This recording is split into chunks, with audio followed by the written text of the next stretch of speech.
Hello everyone, it is Joe here from OmniPoke, the channel that brings you guys everything Pokemon. Today we're going to be looking at the Giratina Garchomp version of Malamar for the Unified Minds, post-rotation, Worlds format, whatever you want to call it.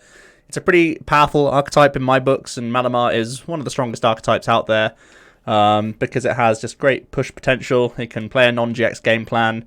We have Spell Tags, which is a much stronger card in this format. And it all sets up for potentially big 3-prize knockouts with Calamitous Slash. So oftentimes the game plan of this archetype is going to be trying to set up knockouts whilst doing constant early game pressure with Giratina. Usually like a combination of a couple of Shadow Impacts will help you get over the line for a couple of knockouts, and then you'll probably end up finishing the game with one Calamitous Slash. That's normally how it ends up, especially if you are up against the big tag team based decks out there right now. So that's kind of the main mentality around the list. For the Pokemon line, it's relatively simplistic. We're just playing a 4/4 Malamar line. Psychic Recharge going to be reloading these energies so that we can chain the Giratinas very nicely and easily. And it means we can burst out a TinaChomp out of nowhere in that late game situation, which is important.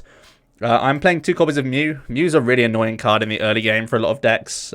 Seeing as though we are trying to set up damage counters, either for Giratina to take knockouts, for example, if we're up against something like Blacephalon, you can do things like Psy Power with a Spell Tag on your active Mew, and it's really annoying for a Blacephalon because you can set up Giratina knockouts or even set up things like Poipole in the back and whatnot, which can be really powerful for you. So I think the Mew is a great early game threat, and if you're up against tag teams or if your opponent's putting down to Denes and stuff, this can get even more powerful just because, again, you're putting these Psy Powers down knowing that Distortion Doors and Spell Tagged later on can help finish off things that you've started to put damage on. Obviously, as soon as you Psy Power something, you're threatening a TinaChomp knockout as well, so it instantly makes your opponent think twice about attacking with whatever they attack with, especially if it's, again, like a tag team or something. If they have 3 damage counters on them and they attack with a tag team into a non-GX Pokemon, then you can get the TinaChomp out of nowhere and just slam them. So it's a really annoying card for people to get through, and it's already naturally good against Pikarom. So very versatile, strong card, and it doesn't rely you to have a bunch of Malamars in play. So you can just jam it on turn 1, which is pretty nice sometimes. Couple Giratina, obviously an all-star card. Shadow Impact gets you through every game if you're in non-GX matchups.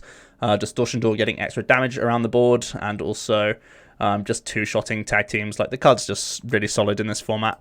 3 copies of Stellar Wish, Jirachi. Gives us just good outs to find more ball search cards now that we play a lot less. Gives us a pivot between our attackers getting knocked out, and it helps us find more support cards, which is important. And then the new TinaChomp tag team. He is powerful, that's for sure.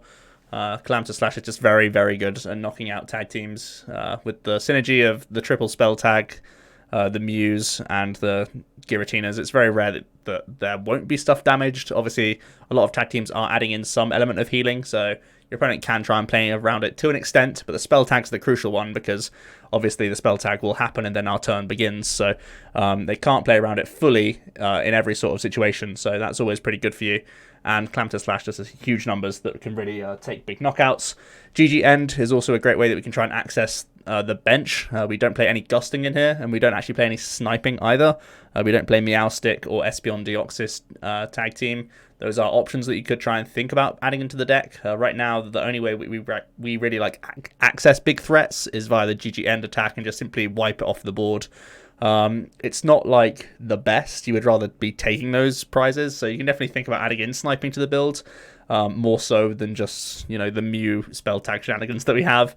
But GG End, if you see a 5 energy Rashizard or something, that's got to go, and GG End can be pretty important for that. Linear attack is still reasonable sniping. Again, if you just happen to lead this guy, you can just fire off some linear attacks, which isn't too shabby, and Calamitous Slash is the big selling point of the card, really.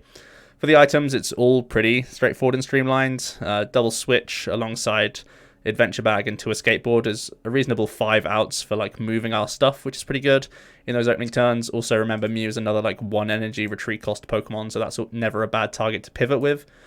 We play the 4 Acro Bike for discard synergy with the Tina and the Psychic energies. We play 4 Treasure for Com, because we've got to have really high odds of getting multiple Inkays down turn 1. This deck really wants to get multiple on the first turn and then try and find at least 1 Malamar turn 2 so we can attack with things like Giratina. Sometimes you need double or whatnot, so that's always important.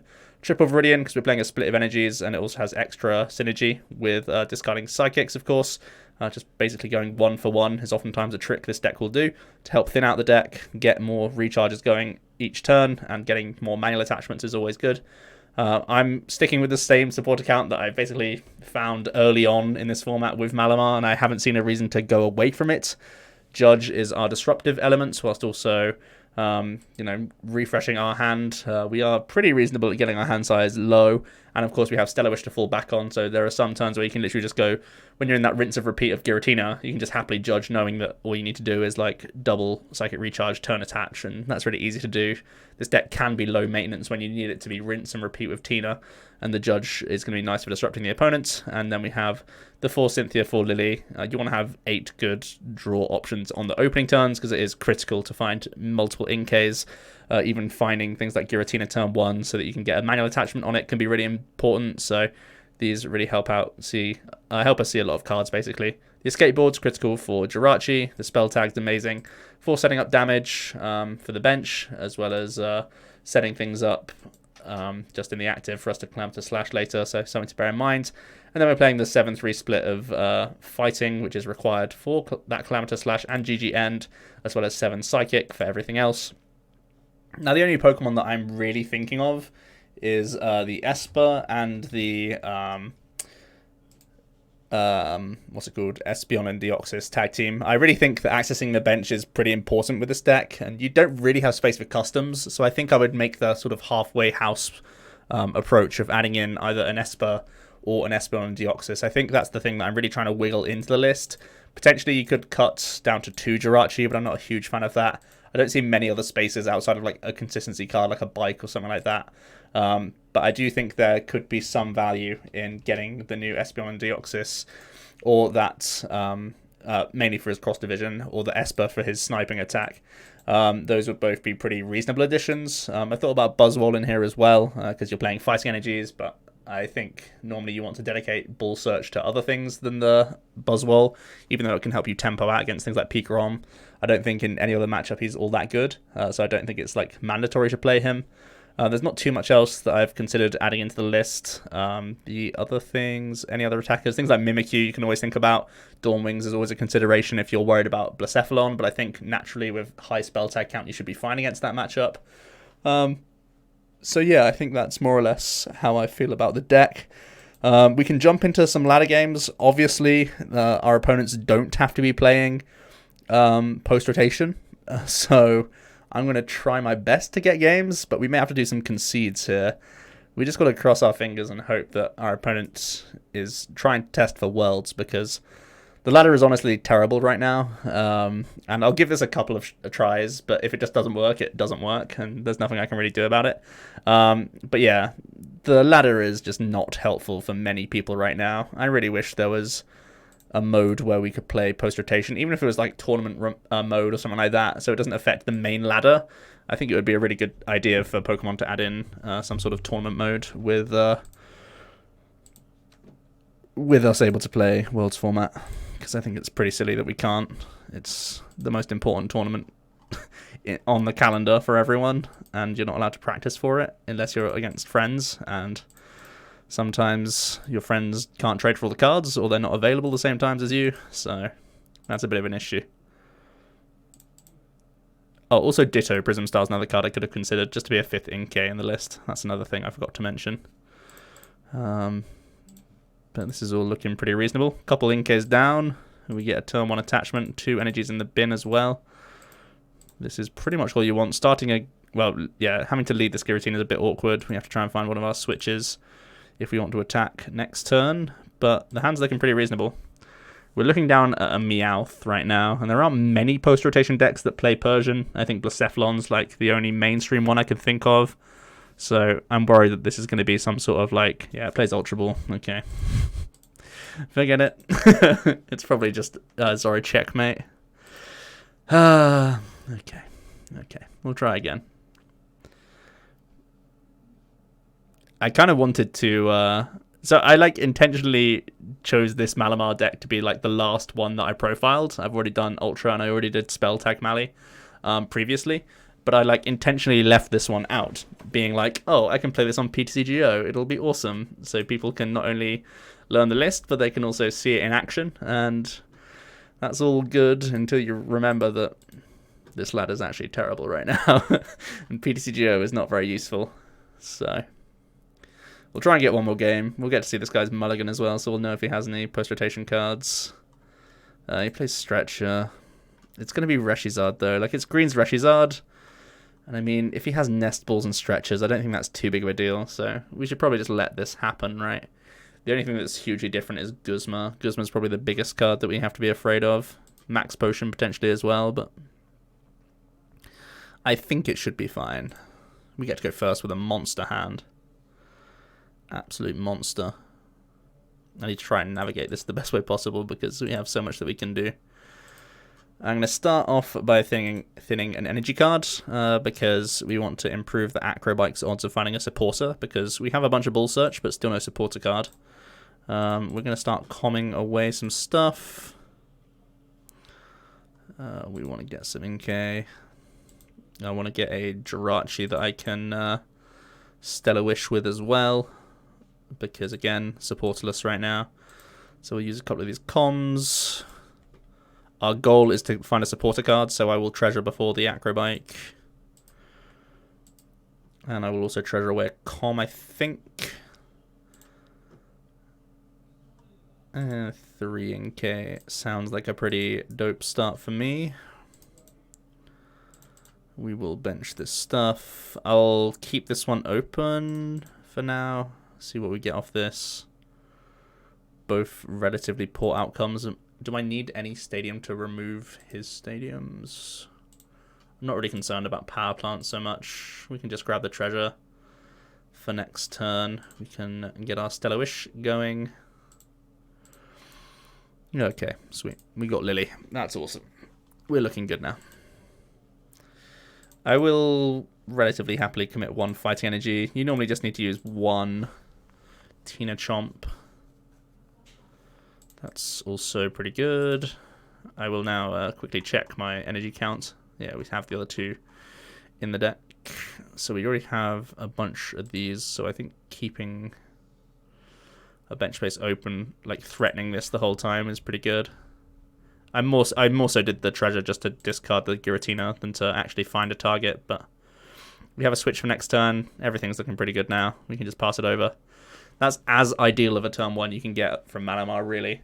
Especially with our turn 2 hand looking pretty insane as well.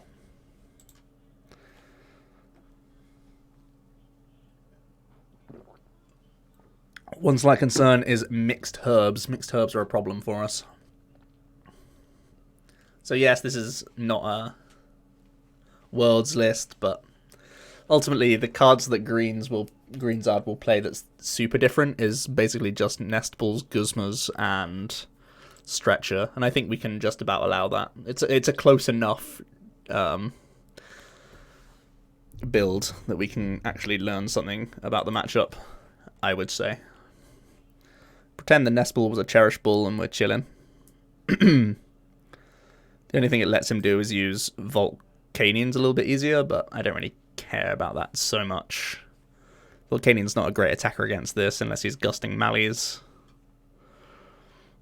So we'll let him have his fun.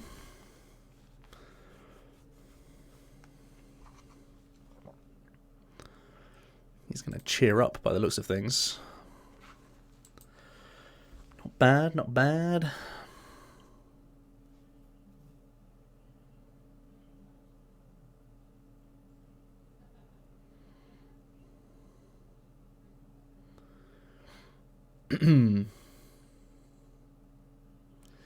Is he going to cheer up?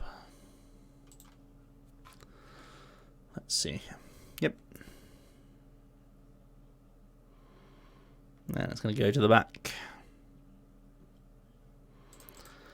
So, we can do this shenanigans. I guess the biggest fear about Guzma is just that we don't have Stretcher for our own Malamars, so if he is going to start picking them off, that's actually a bit of a scary prospect. But oh well, we can't really help it. We'll do this just to improve our Stellar Wish. Adventure Bag's probably the best thing we could find here. We'll stick with the board. I like protecting the Switch, or like preserving it. I think that's fine. We can just do this. Do I get the distortion door in now? It means he has to heal. I think we'll just swing. I mean, trying to find this... Yeah, trying to find spell tags pretty strong. I could just get one more Malamar out, I guess.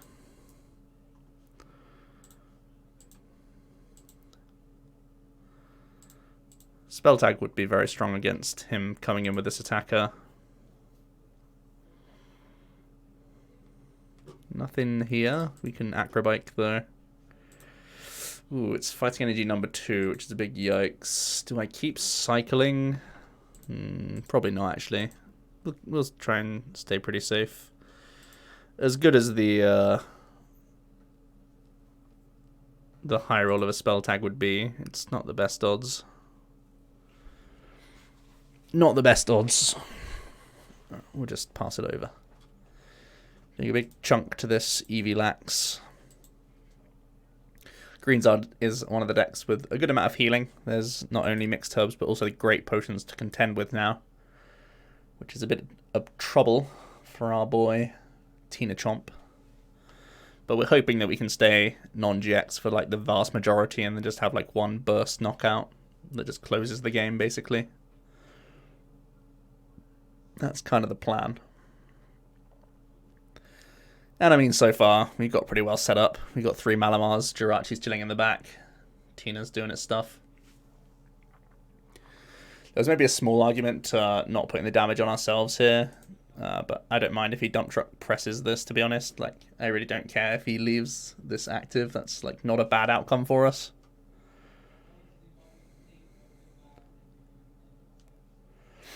Okay, he's gonna welder to it, so it looks like he's gonna dump truck.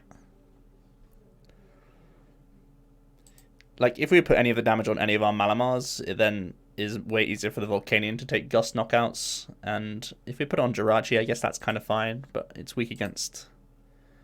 maybe the Jirachi was the best place for the first Shadow Impact. This isn't necessarily like a bad outcome for us, though.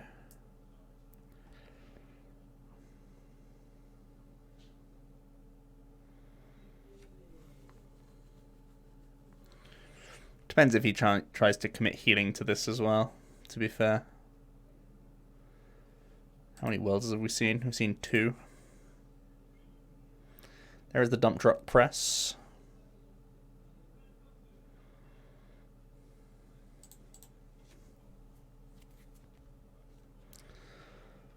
Another Inkay. Do I want to just Stellar Wish first, or should I Cynthia first? I'm obviously not attacking with this. I mean, I could even GG end this, you know? He could go like Welder, attach, Megaton Friends the active, then I can KO the active. And then he would have to... that's not actually bad. GG end is not bad here. GG end is not the worst here. That's kind of interesting, actually. Let's think about it. Yeah, I'm gonna do it. It seems good. His hand size is large. That's like the only thing to be concerned about. Stellar Wishing into a Judge would make the GG end like way stronger. So I think I might Stellar Wish first and see what we're looking for here. This isn't a bad outcome either. I'm gonna get some preliminary... Couldn't say that very well. Preliminary damage on board. We're gonna do this. Gonna do this. The GGN seems fine though. Get 1 over here. Lillie for 1. OP. Busted.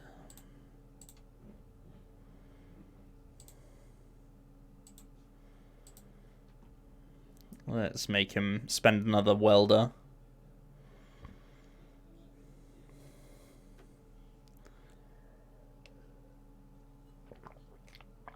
GGN's a very interesting attack because it's not very good tempo-wise because you're not accelerating your own win condition, but it basically like removes win conditions from the opponent, right? That's its main goal.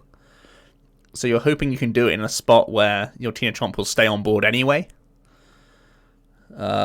So like this is a good spot for it, right? Because we took away his one OHKO option, and then like all he's left with is two-shotting us anyway. So it's like we bought a turn this way, even though we spent a turn attacking for not taking prizes. It's a bit backwards, but it just basically takes away big threats. If you analyze the threat being big enough, like if it's their hard carry Pokemon, it's going to be worth removing, I guess, is the best way to put it.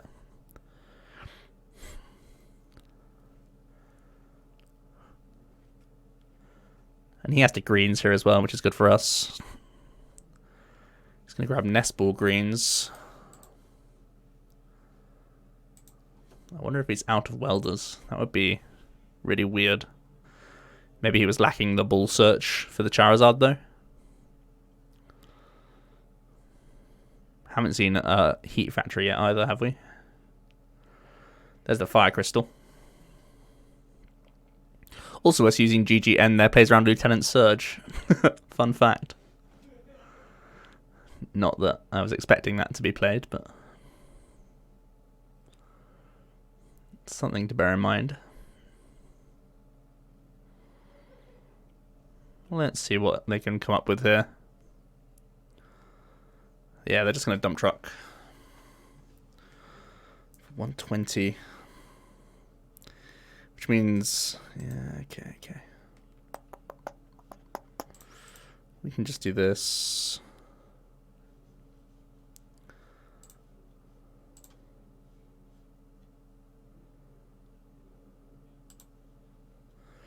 Let's reload this hand.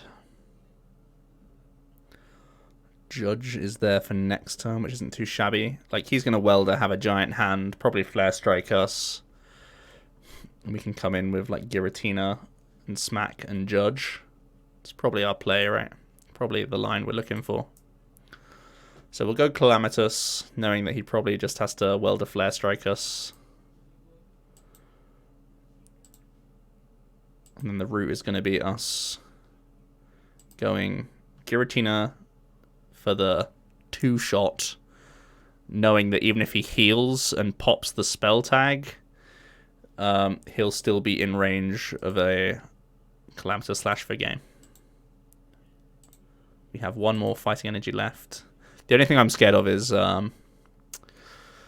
Reset Stamp. Reset Stamp's the biggest fear here.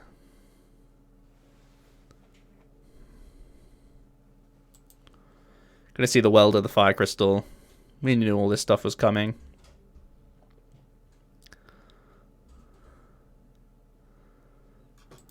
So we're not too worried about any of this. All part of the plan. All calculated. The thing we're most afraid of is if Judge like doesn't do us great work. But 2 greens already gone. Not many Pokegears gone. He's not spent many of those. I guess that's the only like problem, I guess.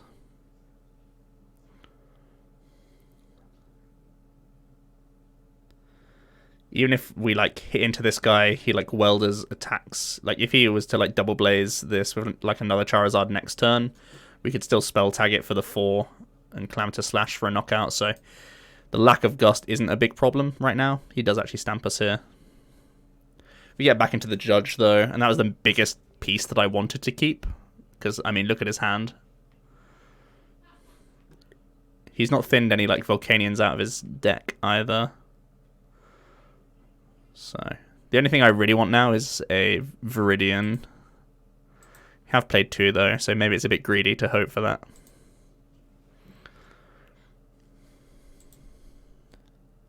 Okay. His hand size is monstrous. Easiest Judge of my life. Do I start spell tagging some of these things? I think the game isn't going to be long enough for us to get any value from them, so it's not a bad hand, but it's not a good hand that we've judged ourselves into.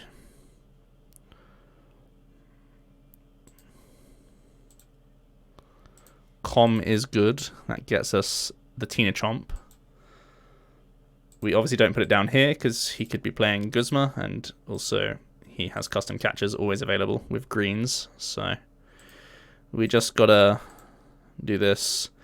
Gotta think about if it's worth me putting down Jirachi here, the second one.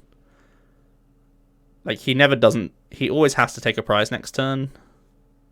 Otherwise, we're just gonna keep pressurizing this. So the board space isn't a problem. We can do it. It plays around Stamp, and it plays around him gusting the Jirachi.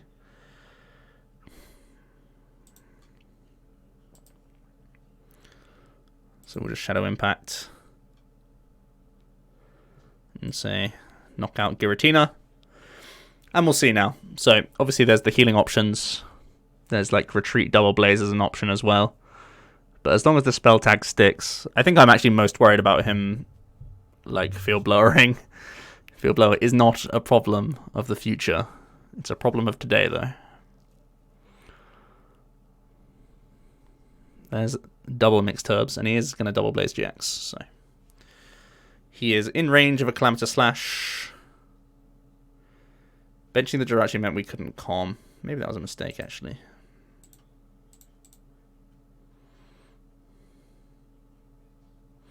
Yeah, I definitely shouldn't have done this.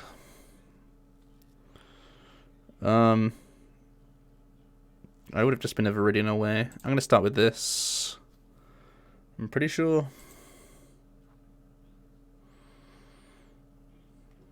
But we get there anyway. Our deck was pretty thin though, right? We still had Stellowish for shenanigans. So yeah, nice. Able to beat a pre-rotation Reshizard is always a good thing to bear in mind. Yes, they have the heals, but the spell tags also come in clutch for us, so I think naturally it's not too bad of a matchup for us because of what you've just seen, basically. So yeah, we got one game in, and I think that's where I'll leave it because it is so likely to not be useful decks on the ladder, but at least we got a bit of action for this deck. Let me know what you think about TinaChomp compared to the other Malamars. Obviously, you take a worse matchup against Ultra, which is a bit of a problem. Like, I think in Mirror, this one doesn't want to face the pure Psychic Mally or the Ultra Mally. So it's weird. Like, if you think Malamar's not going to be super popular for Worlds, this is probably the best build. But if you think Malamar's popular, this has the worst matchup of the three, like, against each other. So you kind of have to juggle that up and say, maybe that's a bit of an issue. But I'd like to hear your thoughts about the deck down below. Let me know what you think about the list and what other tech Pokemon you guys have been playing with TinaChomp, because I think there's definitely something here. But it does rely on avoiding Mirror, which isn't all that easy, seeing as though Malamar's pretty hyped. So that's it for today, guys. Hope you did enjoy the video, and I'm hoping that whenever I'm posting other videos, I can try and get friend battles going. That's what I'm really looking for. If I can get friend challenges at the right times to play post-rotation, that's the absolute dream. So I'm going to try and get that set up for us. That's the main goal for the next few videos, because otherwise I can stream friend battles like till my heart's content, but trying to do content is difficult on the current ladder. It really is a headache. So if you have any solutions to those problems, I'll hear them all down below. Thanks for watching, and I'll see you tomorrow. Cheers.